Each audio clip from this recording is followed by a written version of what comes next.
Before we jump into this episode, I want to remind you that while Caitlin and Sophia are dietitians, we're not your dietitians. This means the information shared in the Food Freedom Fertility podcast is intended to entertain, educate, and inform. It is not a substitute for medical care. This information is not intended to diagnose, manage, or treat disease. Always consult with your doctor before making any changes.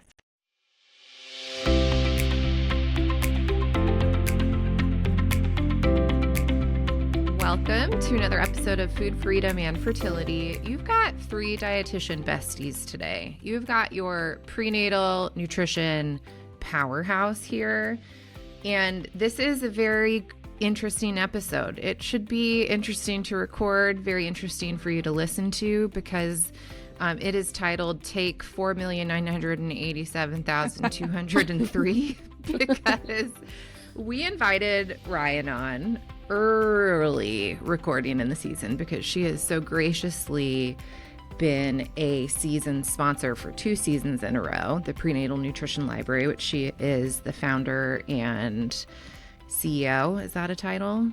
Founder and CEO of. And so we actually decided to record with another dietitian that on her team. It just something didn't pan out. Then we recorded again. And then the recording just dissolved in the interwebs. And then we planned to record again, and Sophia and I stood Ryann up, which does not express how much we love and respect her. But here we are. The fact that she's here today is really a testament to her character. to her graciousness. I love you guys. How much I love you guys. Why am I sponsoring this podcast? You two are a mess. I've never thought that once. Truly, she is the essence of graciousness. I kind of have a RD crush on her and have for a long time because I just want to live her lifestyle. They like travel fun places. They eat all this Disney yummy and food. Japan and a Taylor Swift concert. I did that. Just what a fun, exciting life you have, Ryann. And you help so many couples have healthy pregnancies. I was just peeking at my books this morning and saw the cookbook that you authored, like RD extraordinaire. Oh, yes. And if people haven't listened to the other episodes you've been on so far, because I believe this is our 3rd episode that will actually air that we've recorded with you. Yeah. Can you take us back to the beginning? Like, how did you get into prenatal nutrition? Why are you this, like, powerhouse expert in this space? And what did those humble beginnings maybe look like compared to where you are now, CEO, founder? Yeah. Oh, my gosh. You guys are making me, like, tear up over here. You're so sweet. I think we all have, like, even no matter how big we get or, you know, quote unquote successful, like, you know, I still have my days of imposter syndrome. So it's just cool to, like, you know, look back and see where I've come from and hear, you know, talk about things with other dietitians too, because it's like some days I'm just like, oh my God, I'm a total fraud. You know, I feel like we all wake up thinking that some days. And then other days I'm like, I can take over the world. This is all me. It's what I'm meant to do.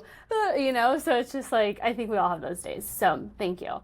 But yeah, so I became a dietitian in 2016, and I kind of fumbled around a little bit. I was like, I don't really know what I'm meant to do or what I'm supposed to do. But I will say while I was in school, I was super passionate. Like I really, really enjoyed prenatal nutrition. I was like, wow, I love this. I want to learn more. This is so cool. And at the same time, I was also really interested in owning my own business. I was like, how can I learn more about people who have private practices? Like, this sounds like the ideal world. Like, owning your own private practice, to me, I was like, that sounds freaking awesome. Like, I get to make my own hours and, like, people just come to me and, like, I can help them however I see fit. I just thought that was so intriguing. But what's interesting is that at my school, the school that I went to in Oklahoma, so I went to the University of Oklahoma, and this is not a knock on them at all. I had a wonderful experience there, and I would not change it. I would not go anywhere else. But they were a super clinically heavy program. So my training was super like hospital-based, very in a clinical setting. So they had basically no relationships with people in private practice. There was like one lady who was doing it part-time. She was a dietitian, or she was a clinical dietitian, full-time in a center for children with developmental disabilities, which was really cool. I got some really cool experience doing that and shadowing her there. But then she like had a little private practice on the side. And so I would just kind of like talk to her about that on the side. So like they had no connections of someone who was like actually 100% running their own private practice, seeing their own clients. Like they had nothing. And so I was like, okay, I mean, this is kind of cool. I'm getting to like talk to this lady a little bit. And then same thing with prenatal nutrition. They really had no resources of people who were like really focused on prenatal nutrition, and that was like their entire career and job. All they had was WIC, which is a usually a requirement of your like dietetic internship is like doing something with WIC, whether it's just like, yeah, I'm sure you guys learned about it too in your programs, and we had to like do a one day where we were like at the WIC office and had the WIC people like teaching, talking to us about WIC and all this stuff. But that was like the extent of it. It was just like, okay, you can go to WIC for a week or two and get some experience there. You can talk to this lady who kind of has like a private practice on the side. And at the time, I was like grateful for even those like opportunities. I was just like, thank you so much for like trying to find someone who does this and like whatever. So I was super interested in both the things that I'm like currently doing, even in college.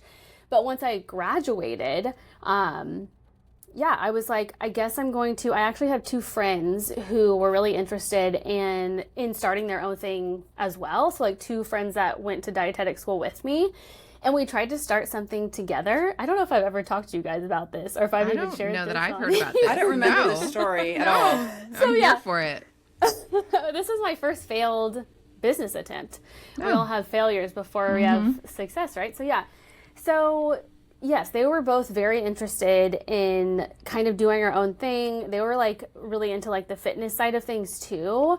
And we all three of us like religiously followed Kayla Itsigns. I don't think I'm pronouncing her name right, but she's like $1 billion owner of the Sweat app. You know, she's huge. And she was like the first one who was posting content on Instagram related to fitness and nutrition. Like the first person like ever. And so I just remember her coming out with these like fitness and nutrition guides, which were just like the most basic PDFs.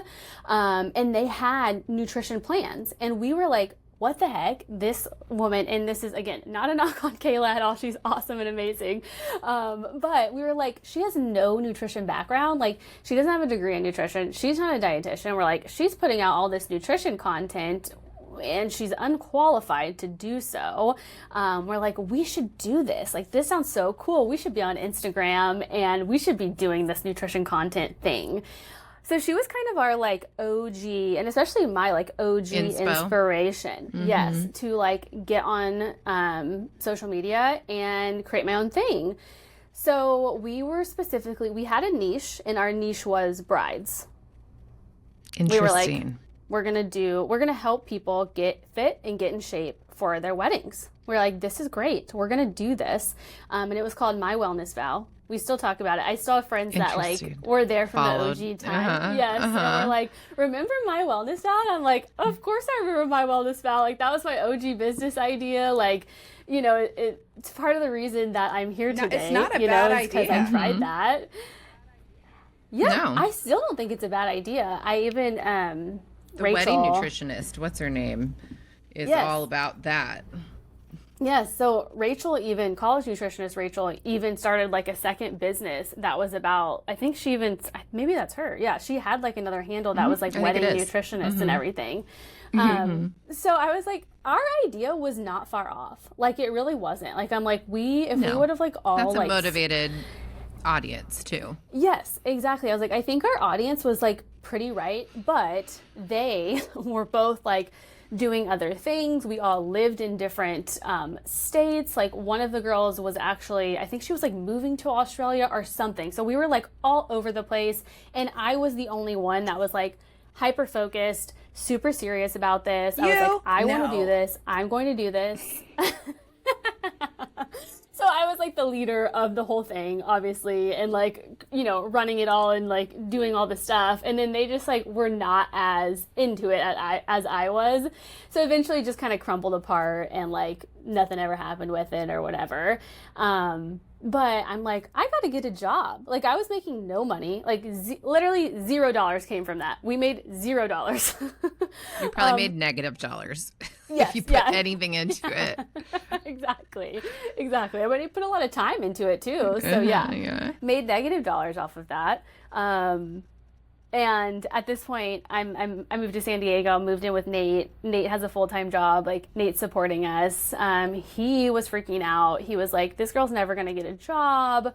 You know, just like, Ryan, you have to get a job. Like, what are you Joke's doing? On you, like, Nate. we both need to have an income right now. Yeah, people like that were friends with us before and like now and after, like think it's hilarious. They're like, oh my God, this is such a full circle story of like how Nate was like, Ryan, you need to work, and like, what are you doing? And like all this stuff. And then now Nate's like working for me. So it's just like, I have friends that like constantly bring it up and just like laugh about it. But anyways, so I started working at a gym, which I hated. It was the worst experience ever. Like the owner of the gym was just like the biggest like a-hole and like so mean. He told me I have the opposite of RBF, which I was like, why is that a bad thing? Like I'm smiling too much? Is that what you're telling me? So what's right that, like he resting he was like, happy face? Yeah, exactly. He was like, Resting joy. Resting friend face. face? How is this a bad thing? And then at the same time, he was like, you just need to be in the gym more often, like all this stuff. And so then I started teaching rock climbing at this gym. These are like not the most fond memories that I'm sharing here, but nonetheless, they are what created how I got here. So how did you land on I was like working with pregnancy? Because spoiler alert, Ryan doesn't have any babies of her own at this time. And so usually we hear like, you know, Caitlin and I's origin stories come a lot from like, I was already working in fertility care before I started trying to get pregnant, but then, you know, voila, endometritis, lots of problems. Caitlin got diagnosed with PCOS, blah, blah, blah, blah. What is your sort of superhero origin story when it comes to just like the pregnancy piece of it, the prenatal piece of it? Yes. So again, I'm super interested in prenatal nutrition. That never ended. I was like really wanting to find a job at an OBGYN office in San Diego. So I was like searching like high and low. I'm like, the perfect job for me would be working in an OB office where I could see people coming in who wanted nutrition advice during their pregnancy. But that job didn't exist. Like I was like, this isn't a thing. People aren't hiring dietitians in women's health clinics. They're not hiring dietitian in OB offices. Like the nurses are providing the gestational diabetes education, like all of this stuff. So I would literally just like blind call like OB offices and women's health clinics in San Diego.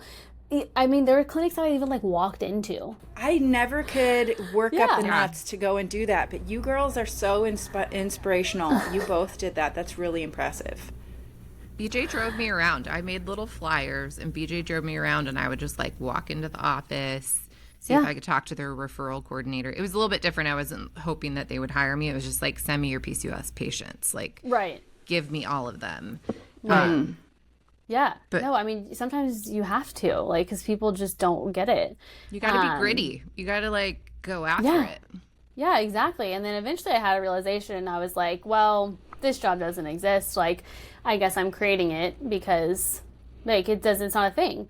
But at the same time, I ended up getting a job at WIC. So I worked at WIC in San Diego for almost 2 years. I was supervising a WIC clinic there, which is where my passion for prenatal nutrition really grew, where I got to be face-to-face with pregnant people literally all day, every day. It was insanely busy.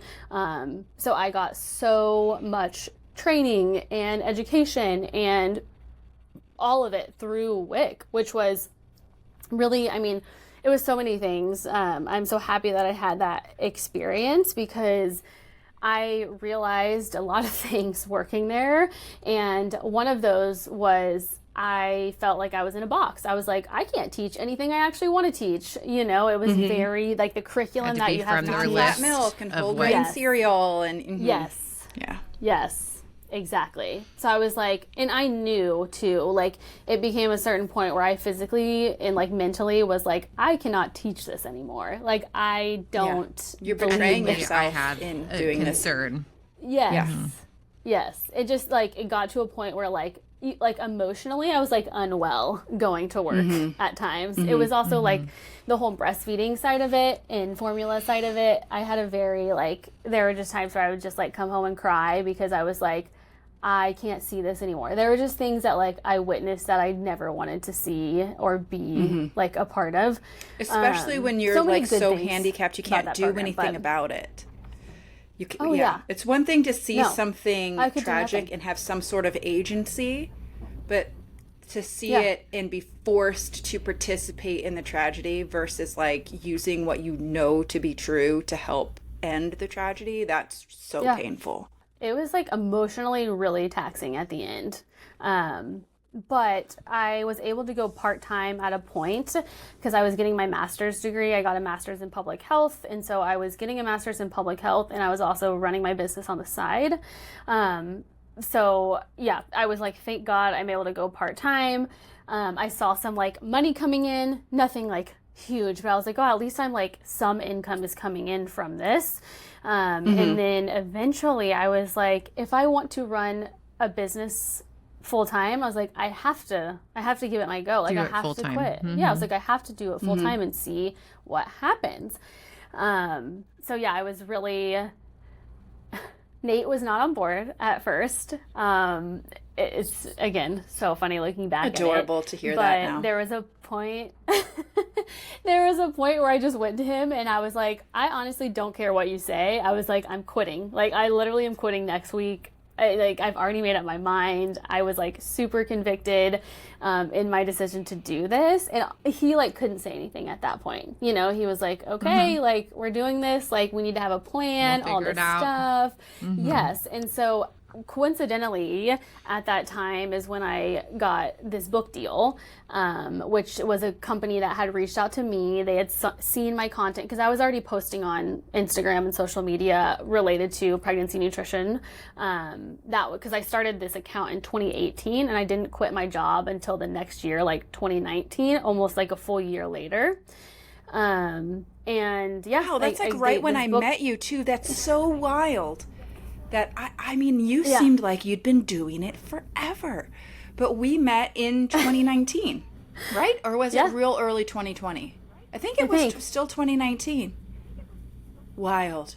Yeah, it might have been the Amazing. end of 2019. Yeah. Yeah, so I quit my job in like April 2019 to do this full time, and I had started so awesome. at Prenatal Nutritionist in like June of 2018. So, yeah. So you made a cookbook. Yeah, And so I you were made this doing cookbook. private client work. Yes, that exactly. point? Yep. I got pitched this cookbook. It was really perfect timing for everything. It like super aligned with who I was as a dietitian and like my philosophy and everything. And so I was like, this is so wonderful. And like everything kind of quote unquote took off from there. But yeah, that's a very long-winded answer to my story, but that's a good chunk of it. You, like business pieces aside, you stayed true to what was interesting and you were passionate about from the And start. where you saw there and being ended up an there. extreme need. So, okay, Yes. let's take a break here. Yes. And when we come back, I know our listeners are going to want to hear. So if Wick is saying one thing and you're saying another, like what are the things that where there's such a Where are the discrepancy? differences? What do they need to know that's not being like pumped out by mainstream nutrition media? Okay, we'll talk about that when we're back. We're taking a break to talk about our sponsor, Fertility Cloud. In working with hundreds of you ladies, we have noticed a problem that has come up. I know it's come up for me, Caitlin. It's come up for your clients as well. And that is not only finding a doctor who is going to know how to help you, but one that wants to. We have a lot of issues here, and sometimes getting a simple blood test or actually getting a medication or talking to someone who's actually an expert in fertility can not only take an insane amount of time, but it can feel like you're fighting your doctor. Yeah, or you're playing like Russian roulette to get in front of somebody who actually cares. We are so excited to be partnering with Fertility Cloud because they have a solution for all of these frustrations. Just last week, I had a client that needed right now care, and we couldn't get her in front of an OB. And she got a same-day appointment with Fertility Cloud and spoke to a reproductive endocrinologist and had a prescription that she needed in her hand hours later. This is a solution that our industry desperately needs, and we are so excited to present to you. So if you're in a remote area and you have to drive 4 hours to go see a doctor, or if you've been to multiple doctors and none of them seem to really listen or really care or want to take an approach that works for you, start up with My Fertility Cloud. My Fertility Cloud has provided us a link, so check it out in the show notes. That will get you $25 off your first visit with one of their providers.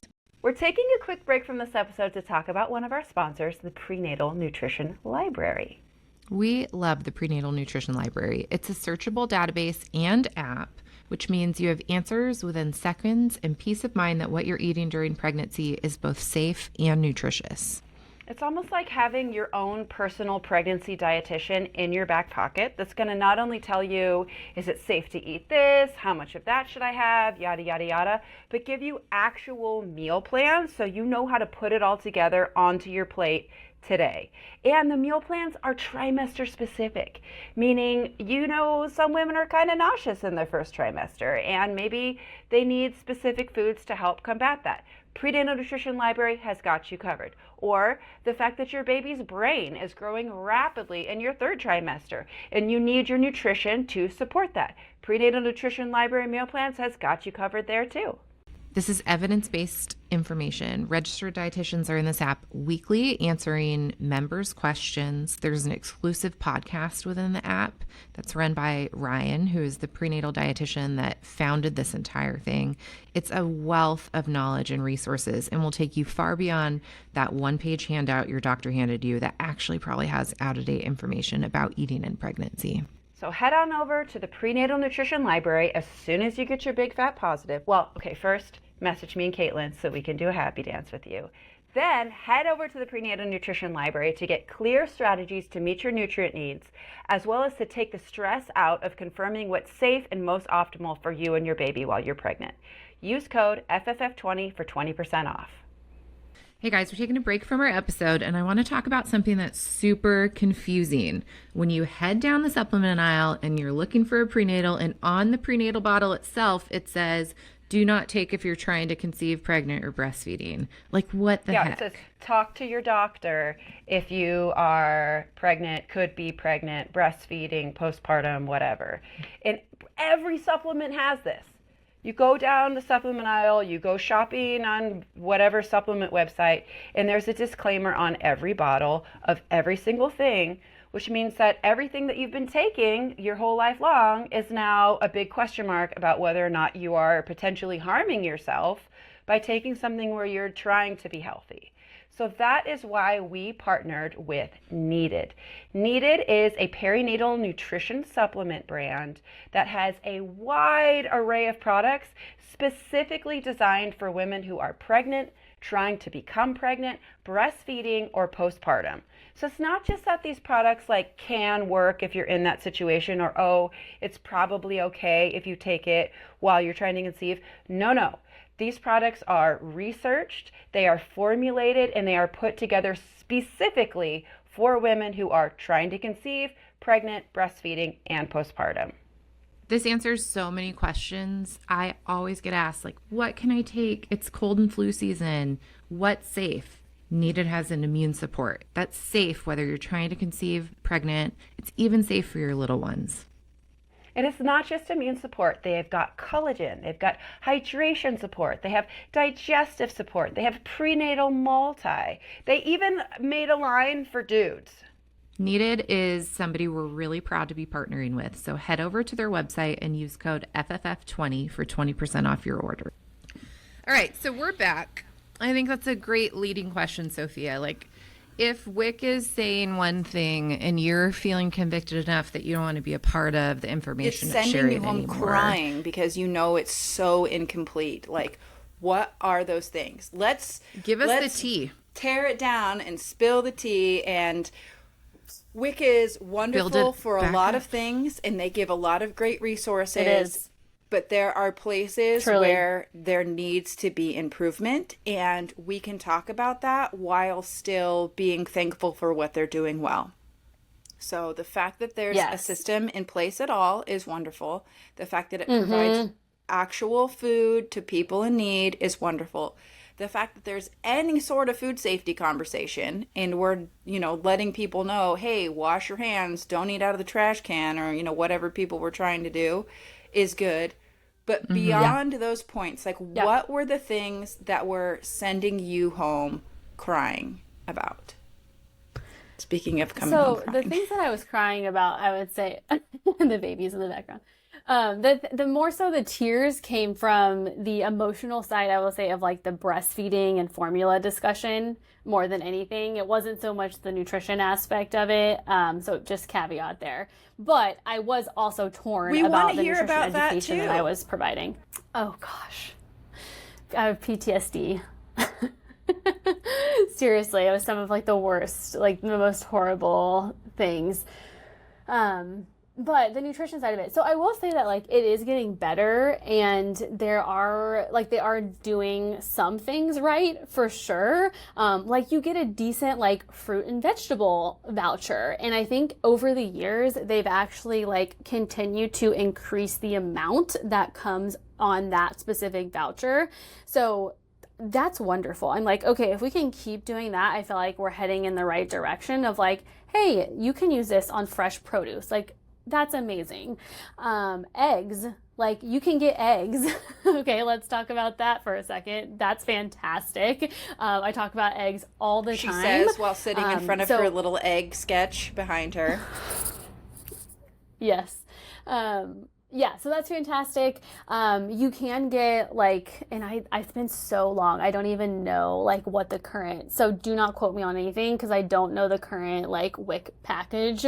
I know they change it all the time, but I will say some of the biggest things that Sophia already pointed out is like they offer non-fat milk, and not even offer, like that's the only option is like non-fat milk. And I would have people come in like, I want to get whole milk. How do I do that? And I'm like, literally, I can't do anything. Yeah, like I can, like you can't change it. Like I can't go in there and change. There was very little things that I could actually do and change. Like very little that I could go in there and change. So yeah, that was definitely one big thing where people would be like, I don't understand this. And I would in my head be like, I don't understand this either. Like at the end, like it got to a point where I was just like, F it. Like, I'm going to give you this information, and I was like, F it. I was like, I got to get out of here. Like, they're going to like, they're going to fire me if I don't. Yeah. Yeah, exactly. And then it was like genuinely people coming in concerned about like glyphosate on like some of the cereals, were like, these were the only cereals they could get. And people were like, well, I've seen like things about, glyphosate in the news of like this specific cereal. And I'm like, oh my God, like I want to provide you this education so bad. But like, these are things that we're told are like out of our realm of like education on this. And then it's just like general nutrition recommendations are the very much like outdated. You need to eat like 8 servings of grains per day, and those should come from fortified breakfast cereals. And the fortified breakfast cereals are going to be your best source of iron and folic acid. It was just like, oh my gosh. And this is it's all coming screaming back to me as well as I'm hearing this after my WIC rotation, because I spent some time there as well. Yeah, so it's just things like that. And then like juice, which again, there's like nothing wrong with juice. Like it can definitely fit in your overall diet. Like I'm very much all foods can fit type of person, even with breakfast, all these things. But it was just like, I feel like that could be allotted towards something else. Or like we can take that away and give even more money on the fruit and vegetable check. So it was just all of these like really outdated nutrition messaging where I felt like this is not what the research says. Like this is not the most updated information at all. So yeah, I think there's more, but those are just a few of the big hitters. I feel like I can't even remember now. So for the listeners that are hearing these sort of like bits and pieces, so what is the deal? Whole milk, non-fat milk. If these cereals aren't good sources of these things, what are? Like, let's take a minute here and educate on what would you say, now that you're not at WIC, you busted the shackles, what do you want to say about these foods and what WIC is saying these are great sources of X, Y, and Z? And where should women be looking for these nutrients in their diets? Yeah, that's a great question. And yeah, I think the emphasis in nutrition education there and like from what is outdated is super like fortification. Like these things are fortified with these nutrients, therefore they are the best sources of them. Which when we think about it, that just really doesn't make any sense. Like, how is that making any sense? Why do we need to eat foods that are fortified with nutrients when... Meaning they don't actually contain these nutrients. Vitamins have been poured into the mix. Added. While these foods were being cooked to add it in. Right. Which isn't the case for like a celery. No one's like adding in fiber powder to celery so that it has fiber in it. Like celery just has fiber in it. Right. Exactly. And not to go down the folic acid debate. I think you guys had a whole episode on that or something. We've pretty much put that to bed here on this podcast. But that's such a good example of this. That's such a good example. It's like, okay, foods that naturally have folate in them, lentils, asparagus, leafy greens, citrus fruits, avocados. These are all foods that naturally have folate in it, where we can get tons of it from these foods.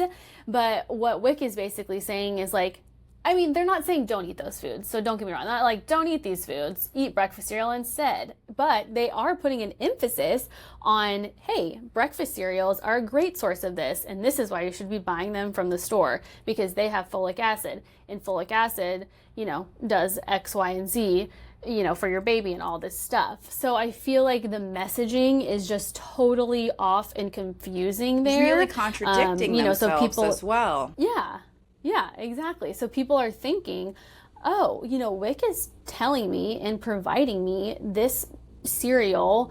I'm getting it for free and that makes sense. I should eat it every day for breakfast. Whereas eating eggs and the produce that they got from their fruit and vegetable check and all of that, they'd be much better off. They'd feel better. They'd be getting more nutrients to their growing and developing baby, all the things. I think it's really important to kind of step back and just say, like, you don't need a nutrition degree to have a brain to think and look at that and go, like, rice or kiwis. Like, and which like, one's going to give you rice, more like nutrients? Something that once was rice that's now been like steamed and rolled and puffed and sweetened and put in this sprinkled box. with sugar. Yeah, exactly. And that's I think like so poignant is because these gals are coming in, pregnant ladies coming in saying, I'm not an expert, but I know this ain't right.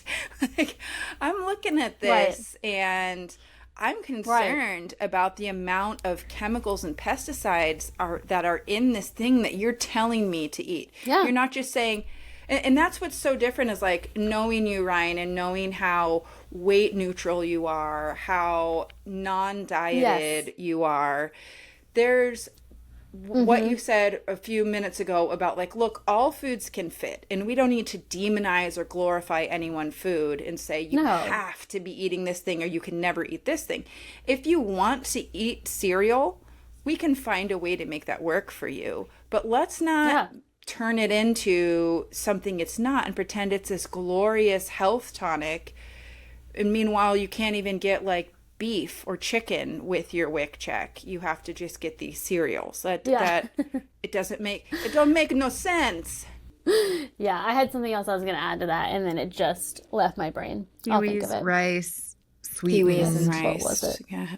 Oh, I was just gonna add, in general, that is also what led me to, create the app and business that I have today, is that people coming in were like wanting this information. They wanted it. They're like, I want more. I don't want this just like surface level handout that you're giving me.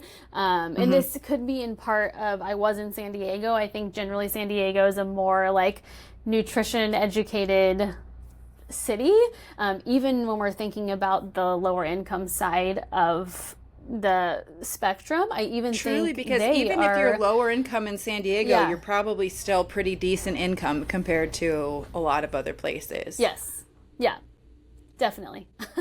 And so much in Southern California, this is where produce grows. This is where your strawberries, your spinach, your romaine lettuce, your carrots, your apples, like this is where they're all growing. And so it seems a little bit bizarre to people who've lived out here. I mean, I'm a Southern California native, born and raised, to be like, okay, so like these peaches that are growing in my neighbor's yard, we can buy like 2 or 3 of those, but this packaged processed grain that came from somebody in Iowa that was picked long before I was even pregnant, that is what I'm supposed to be eating a lot of. This is suspicious. I have a question about how to have a conversation around all foods fit in pregnancy, when I think we have a very heavy emphasis in culture right now, in self-care, in just upcoming generations of just feeling like they deserve things. Like, I had a hard work day. I deserve to eat whatever I want for dinner. The little treat culture. And I think that I answered an email. I get a little treat. I think you can get very used to just saying yes to yourself and then saying, well, I can make all foods fit, but then completely tip the scales that way and not be really focusing on nutrient density and actually fueling your body to get pregnant or have a healthy pregnancy or to be eating nutritionally adequate if you're exclusively breastfeeding. And so I feel like maybe we should talk a little bit about how maybe some practical, if I do want to have a milkshake with my dinner, if I do want to have cereal in my day, like maybe everybody gets to pick a something that maybe a client has come up with or was true in a pregnancy for you. And like, let's play around robin and see how we would each answer a question or a suggestion that somebody would get. Like, say, like, how do I make this fit? So I'm going to go first. I was just talking about this on my stories today. Were you? Hours ago. I just shared on this. Literally, this exact topic. Yeah. Okay. So here, I'm Caitlin. I'm pregnant. I'm really struggling with salt cravings, and I just want to eat a bag of potato chips every single day, like a whole bag of them. Whole bag. Ryann, how can I make all foods fit? I love this example. I had a client that was this exact person, basically. She just really loved chips. She was like, I love chips so much. And she thought that was like, to her demise, she was like, I love chips. I don't know what to do. And I was honestly just initially like, girl, like this is no big deal. Like we all have something we just love so much. I'm like, you can love chips. I'm like, I'm not about to take your chips away from you. I'm like, who would I be to tell you you can't eat chips any longer? I'm like, so I think it was just like immediate like barrier broken because she thought like, oh my God, I'm working with a dietitian now. She's going to take away my favorite thing. Yeah, she's like, I have to make this confession. I'm like, there is no confession to be made here, first of all. I'm like, not your food priest. Yes, exactly. I'm like, I'm not going to take away any food from you, and she was pregnant, obviously, so a little different story there, but she had no issues with that side of it. But yeah, she was like, I just really love chips. And I'm like, that's great. I'm like, we can totally figure out how you can still eat chips, whenever you want and still hit your nutrient goals and like feel good throughout your day and all of this stuff. And it really, for her, it wasn't like I'm going to binge on these. Like, it wasn't like I want to sit down and eat like an entire bag. She honestly just like was having guilt about like having a small bag of chips like at lunch. So I think in part just like having this conversation with her of like going through of like, hey, you can still eat your favorite foods. Let's just look at the rest of your day and figure out like, hey, are you like, making sure you're getting enough protein in the morning, and at lunch, again, you're having that protein with lunch, and that way you can have your chips like totally fine. Like, you could have a handful or two of chips and like be satisfied and move on with your day. So honestly, that was like the entire conversation. We were just like, what are you eating for breakfast? Normalizing it. Yeah, like, what else are you eating for lunch? And she was like, oh, this is totally chill. Like, I feel great and confident. And like from there, it was like not a thing afterwards, where it was like the whole thing in the beginning. So that honestly was the whole conversation. I'm going to come at you again. That's not my problem. Like, I will go to Costco. I will buy the crinkle Himalayan pink salt kettle cooked chips. And I have PCOS. I have cravings. It's better than sugar, right? If I eat like the whole bag of chips. She's baiting you. I'm dying. Put me in, coach. I'm dying to come in on this one. You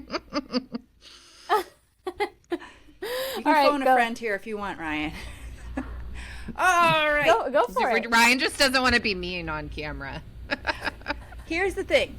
There are good things to be had in chips. That's absolutely true. When you are pregnant, you totally need more salt. More salt is better than less salt, truly. And so if you're having these intense salt cravings, let's make sure we're meeting your salt needs throughout the day. So I want a salty, savory breakfast. I want to make sure that we're drinking electrolyte drink throughout the day, getting plenty of salt in there, so that when you sit down to these chips, they're not your main salt source, and your desire for salt isn't overwhelming you when it comes to these chips. Number 2, really going along like with what Ryan was saying, we got to keep your blood sugar balanced. Chips, it's true, they're not a sweet treat, so it's not sugar, but potatoes are naturally very high in carbohydrate, which isn't a bad thing. We just need to make sure that we're having them with something that's either really high in protein or high in fiber, because chips also have fat. They're fried in an oil. We don't need to worry about adding more fat to them, but I'd like to see a protein and a fiber, either or, alongside the chips. So could we do some chips and some baby carrots? Could we do some chips and some salted almonds? And not really have to pick between the two, but making sure that you're actually getting full at this meal and it's balancing your blood sugar better than if you were just eating the chips. And then the third piece that I'd want to look at is, because you're going to be eating these chips, you love potato chips, you're going to eat them, we're not taking them away from you, and you're going to be eating them regularly, potatoes are on the dirty dozen. I would want to get you an organic potato that doesn't have as much of the fungicide and herbicide and things like that on it. And I want to find one that's cooked in a quality oil, so that we're not having loads and loads of these low quality rancid seed oils every day from these chips. So I think if we just kind of keep it at that, make sure we're getting lots of salty foods throughout the day, we're keeping your blood sugar balanced, we're adding in more fiber and protein when you're reaching for the chips, and we're getting a higher quality chip that isn't going to leave you so inflamed, I think that we would probably take the claws off the monster when it comes to what kind of erupts within you when you get in front of this bag of chips. How'd I do? This really makes sense, because I feel like my problem happens when I don't eat breakfast. So maybe if I just start with breakfast and I add enough salt in, ... Yeah. I literally had somebody say this to me yesterday, so it was a fun example to use. But PCOS and, maybe some binge tendencies layered in there. Yeah. There's like two sides of every coin, right? Like the food can fit. Yeah. But there's also times where you have to go, I'm growing a living human being in my belly. And it's going to be impacted by my food choices. And Or maybe I want to be growing a human being in my belly and I'm not yet. And my food choices are impacting, my ovulatory outcomes or all these other things. And so taking the power out of it, but also giving you power that you can say no and make a change if you need to. And this is how you can do it. I'd want to also sort of, like you just said, look at this binge tendency. Like, what is sort of going on surrounding these chips? Is it when you're tired, when you're stressed, when you're lonely, when you're scared, when bad emotions are coming up? Is food your main source of pleasure right now? Are there other things in your life that are fun and pleasurable? Is food something that you use to distract yourself when you're feeling all these negative things? Let's get some better emotional regulation tools in there so that you can actually sit through the uncomfortable feelings, because the stress, the sadness, the loneliness, the fear, those aren't problems. It's how we're reacting to those problems that's causing you to reach for the chips. Right. And so I would want to look at those kinds of things too with somebody who's eating a lot of chips. Okay, let's play another round. Who has one? I will ask one. Okay, so I have heart disease running in my family, and we have always been told, and we've really strictly adhered to, drinking a glass of red wine every week for the antioxidants. And so I am wondering, how much wine should I be drinking, and what to do about this as I'm trying to become pregnant or when I become pregnant. Do we have any other health history? Any other infertility diagnosis we're dealing with? No real diagnoses at this point. Just somebody who's getting ready to pull the goalie / we haven't been trying, but we haven't been not trying. And we are open and hoping for a baby sometime soon. So we're not scared that we're not able to have a baby, but we're also not like preventing. No, this is fine. I don't do one-on-one client work, so I'm like, Ryann. This one's totally throwing me off. This one I haven't done one-on-one client work in years. Oh my gosh, okay. No. This is a DM. Alcohol, yeah. I can talk about it as if it was a DM, but I would just share a post that I've done on alcohol. Okay. Or Ryann. We're not playing to your strength. Oh, don't make me laugh. It hurts me. Sorry. Okay, Ryann, you so go. How much wine should I be drinking while trying to conceive and once I get pregnant? Because I'm worried about heart disease. Also, I'm having a Charlie horse in my foot. I have to stand up. Oh, shoot. And now you're seeing my compression garment. I generally advise against not consuming alcohol if you're actively trying to conceive. Just because you don't know if you are pregnant. Because if you're just willingly, actively trying to conceive, hopefully for your sake, there's a high likelihood that you will get pregnant. And in that case, most people don't know that they're pregnant until many weeks down the road. So if you are actively trying, then I would say, cut the alcohol. We don't know. There's no research that indicates, one glass of red wine is okay. Really, everyone agrees that the nutritional benefits of the wine? Yes, there is research that there are antioxidants in wine and some benefits of consuming red wine, but it's not anything you can't get from other food sources. So I would say rely on your other high antioxidant foods for that during this period of your life. Like what? Fruits and vegetables, nuts and seeds, high in antioxidants. Mm-hmm. You probably already eat these foods already, so you're probably already doing a really great job at still getting these things in. Another thing I always like to talk about that could, you were covering two things with one action, is eating high quality fatty fish. That's great for heart disease, lowering inflammation. It's also something that's really important in preconception and pregnancy. So maybe take the focus off the red wine and enjoy soda water next to your salmon. Beautiful. That sounds great. Okay, no, this is when I insert a comment that's like, fun. I've been throwing up every day and you're telling me to eat fish. I hate you. Yes. And then when you say 100%. Oh my God, you responded. Can you send me a link to that t-shirt? That's what you...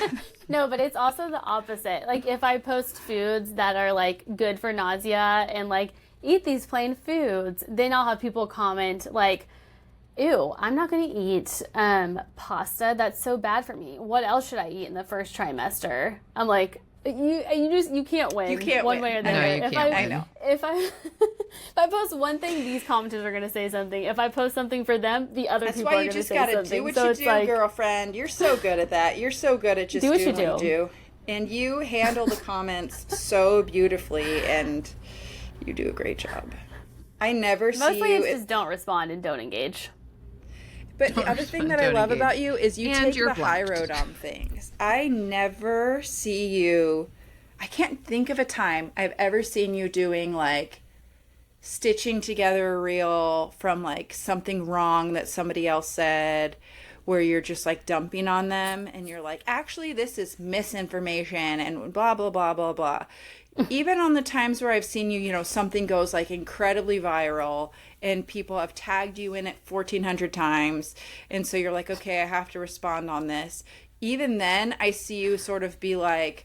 I see how someone could think this, but let me tell you what I've seen in my practice. And it's not like this person is wrong and we should all bully him. It's like, here's a different way to do this. Or you just like won't even do that. Let's say everybody's saying grapes are poisonous when you're pregnant. Nobody eat grapes, which is not true and ridiculous. You, instead of going on to these posts and being like, screw you for saying people can't eat grapes, you instead are like, let me tell you 5 ways to eat grapes while you're pregnant. Yes, grapes are safe when you're pregnant. And not only that, they're a great source of blah blah blah blah. Here's how you can blah blah. Follow me for more blah blah blah. Like, you do such a good job with that. Nailed it. You are me. You should do, Sophia, like some reels where you do impressions of other famous perinatal dietitians, fertility dietitians, Oh God, I where don't you know. educate in their Okay, here's style. my impression of babies after 35.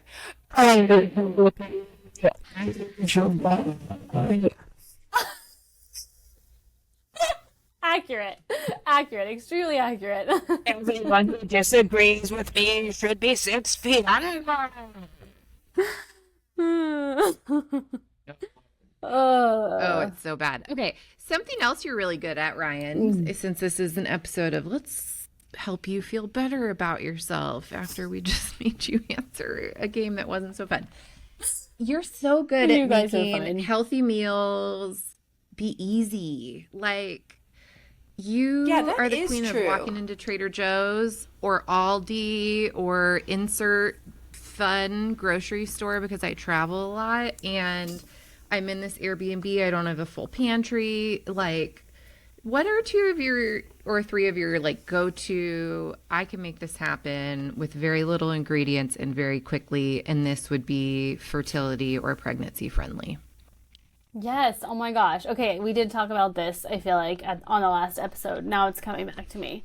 Yeah, I'm absolutely, because I don't like to spend a lot of time in the kitchen. Just like personally, that is not something that at this moment in my life, I want to be doing, is spending hours in the kitchen. And at the same time, I don't believe that you need to spend hours in the kitchen to make a well-balanced, nutrient-dense meal. We have so many conveniences now, as far as food goes, where people are like, you can get so many pre-done type of things that aren't nutrient inhibited, that aren't like quote unquote the processed things. Like, they're still whole food ingredients, but they're just making it in an easier way for you to use in the kitchen. So I rely heavily on these things, like pre-cooked proteins. Oh my God, these are like glorious. You can get rotisserie chicken. I mean, I think the rotisserie chicken's like the OG, like, Make shortcut. it easy. in the kitchen. Yeah, I think that's like one of like the OG shortcuts. But yeah, there's tons of things like a rotisserie chicken that you can lean on. And when Nate and I were doing our huge road trip where we were literally just driving around the United States and staying in Airbnbs, it truly was like, I have no idea what kind of kitchen this place is going to have. Literally have no idea if they're going to have these pans or these pots or whatever it is. And now, like, anywhere we go, I bring my own, like, non-toxic pan. The everything pan. Because I'm like, I'm going to bring this pan. Caitlin and I travel with our chef's knives. Because who knows? No joke. We truly do travel with our chef's knives. Because, we're together in Colorado, and I brought my own knife. Yeah, and I am not using your flimsy, dull, crap knife. I can deal with a lot of junk in a kitchen, but I've got to have a knife that works. Yeah. Or to Ryan's point, like, I don't want your Teflon 40 scratches deep cooking my eggs in it. Yeah, exactly. Sorry, no. Exactly. Yeah, I've got to have at least one of my pans and like a couple of my cooking utensils. I was joking the other day on Instagram that I was like, I think I'm going to bring my whole Wonder Oven next time we go to San Diego. Like, Nate's probably not going to allow it. Are you driving out here? I'm going to try. Yeah, Oh my gosh. Yeah, okay. so we could. I'm taking you. This is what we're doing. Listener, whatever Caitlin just asked is a good question, but this needs to be said. When you get here, we have got to go to, have you been to Dumpling Inn in Shanghai Saloon? They have got, oh, you've been? On Convoy, right? Yes. On Convoy. It is my new obsession. Their soup dumplings are better than Din Tai Fun.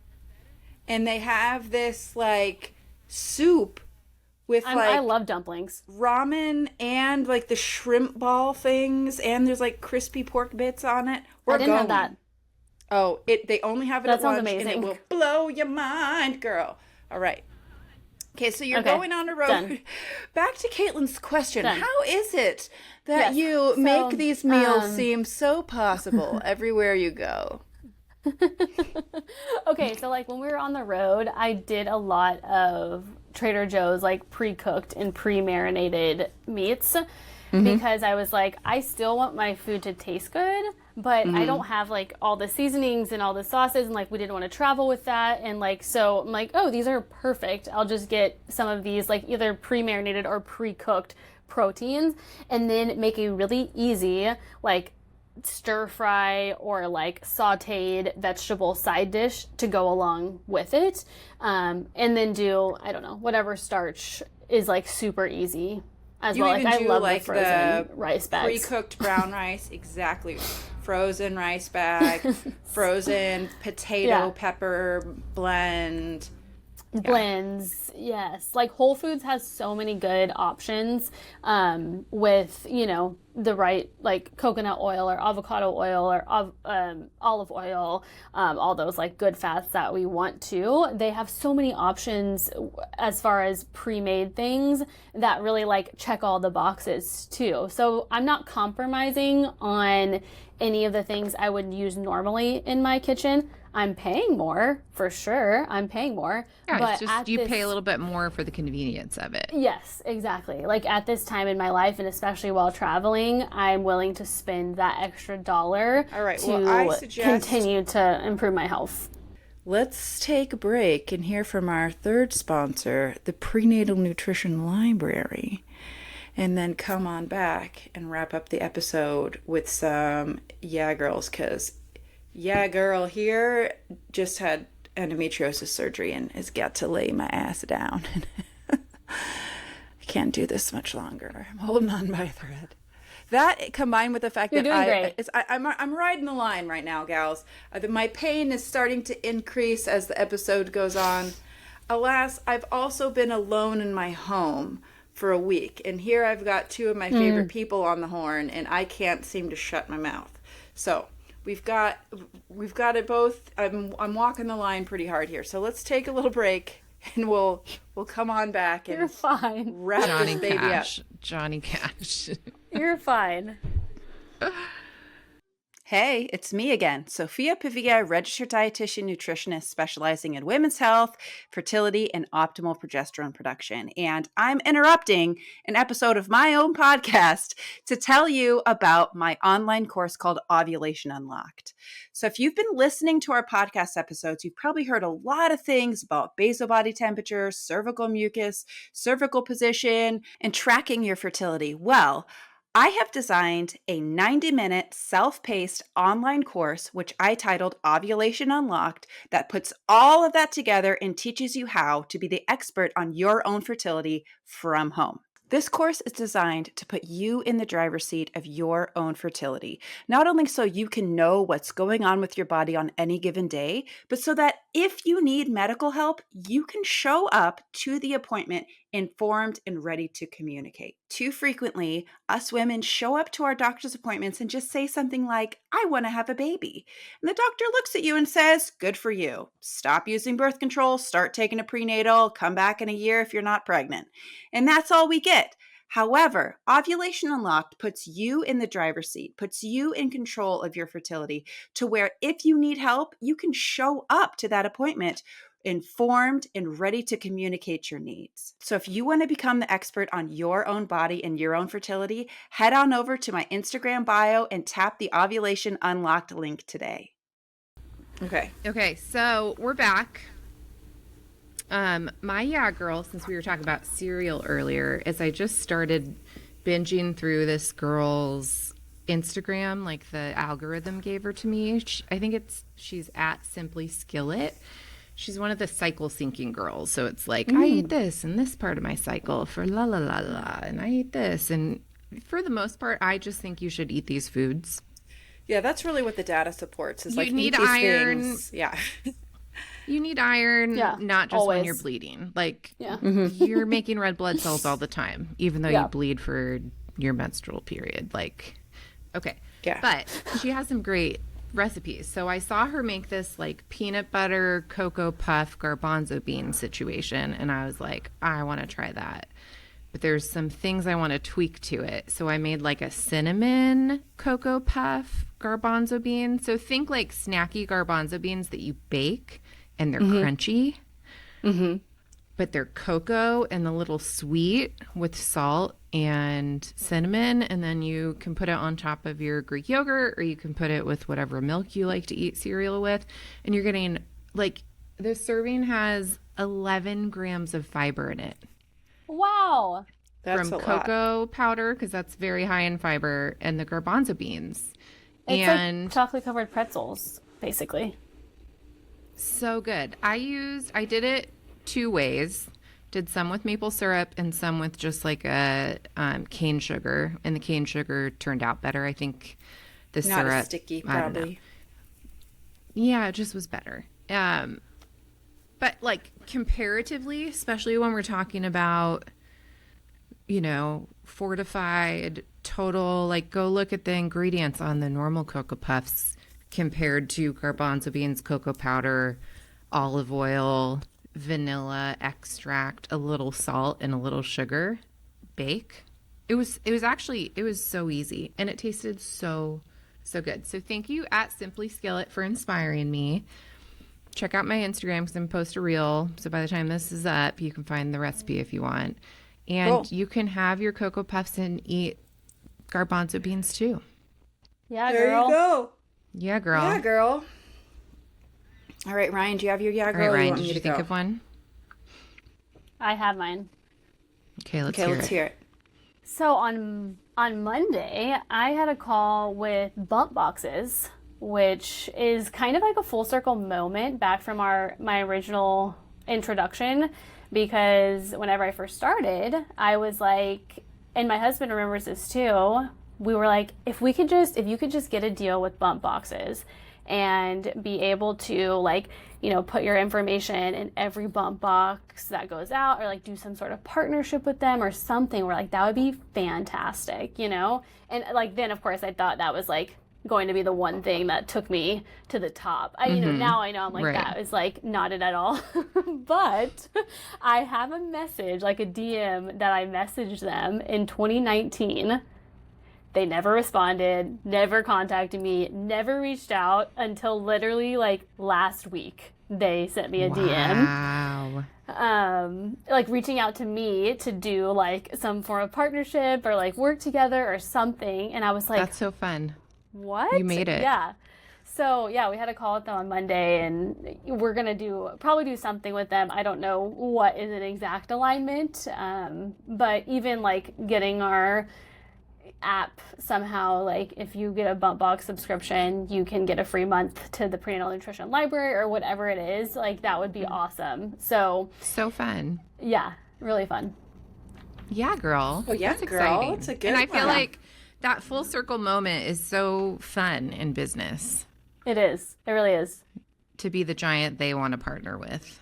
Yeah, I'm like, ooh, yay, let's do it. Yeah, I love Totally. that. All right, so lay it on, everyone. You have the biggest yeah girl of all. Yeah. My yeah girl. I'll show you it.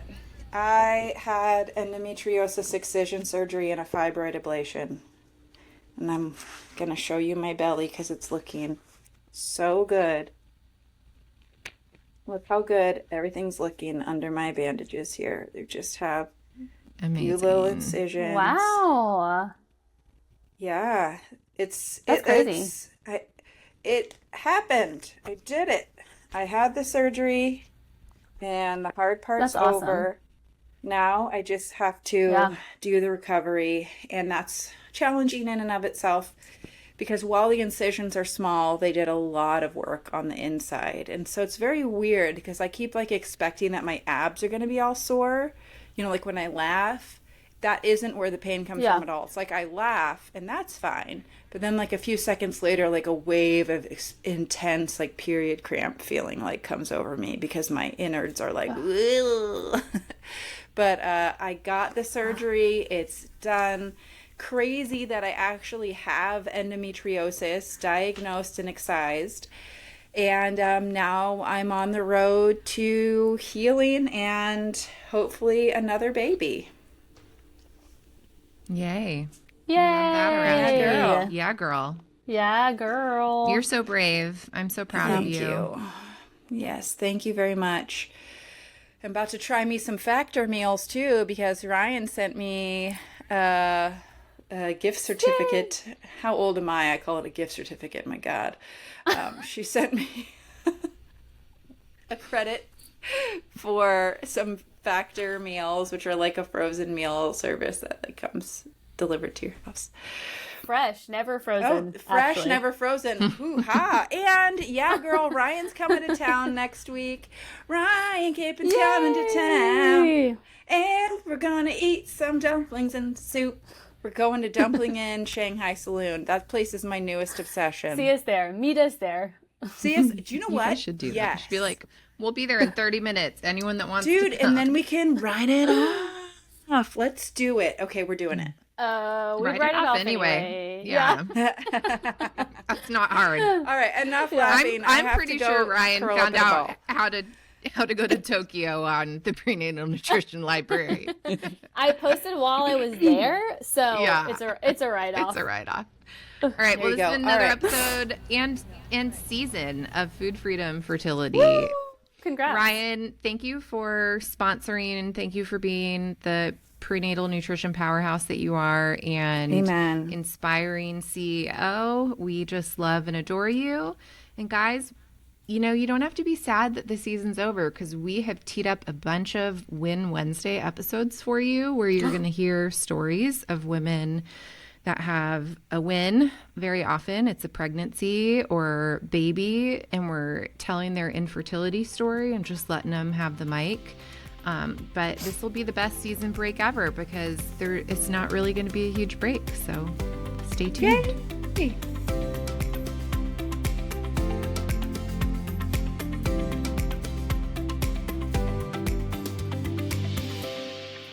Hey, it's Sophia. If you love the show and want to continue your health and fertility journey using our resources, head on over to foodfreedomfertility.com for show notes, links to products and services, information about our guests, and our newsletter.